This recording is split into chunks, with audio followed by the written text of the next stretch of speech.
In today's 40k question, we answer, why does Nurgle use bells?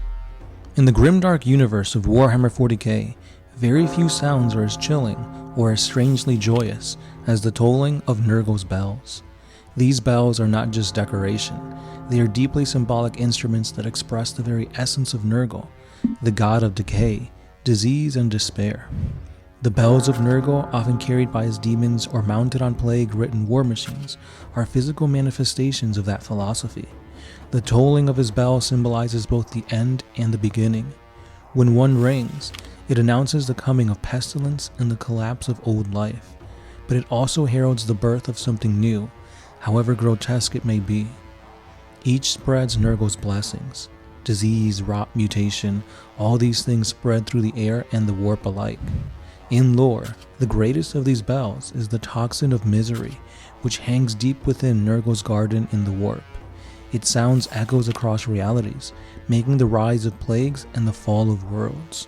Lesser bells, carried by plague bearers and Nurglings, imitate it on a smaller scale. Every toll is like a prayer, a reminder of their god's eternal presence and the inevitability of decay. There's also a psychological and thematic layer to this. Bells are often used as a religious symbol.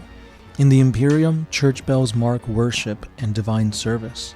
Nurgle's bells are a twisted parody of that, his own church ringing with joyous infection instead of holy hymns. It's mockery and devotion of one sound. To the faithful of Nurgle, the tolling is beautiful, comforting, and full of promise. To everyone else, it's the sound of doom, the last thing they hear before the plague takes hold.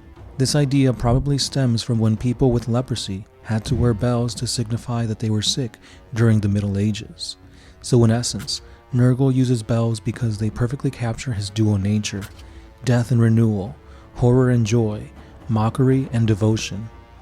The toll of a Nurgle bell is the heartbeat of his philosophy, inevitable, cyclical, and strangely comforting in the face of endless decay. And for more questions being asked, be sure to check us out here at One Mind Syndicate.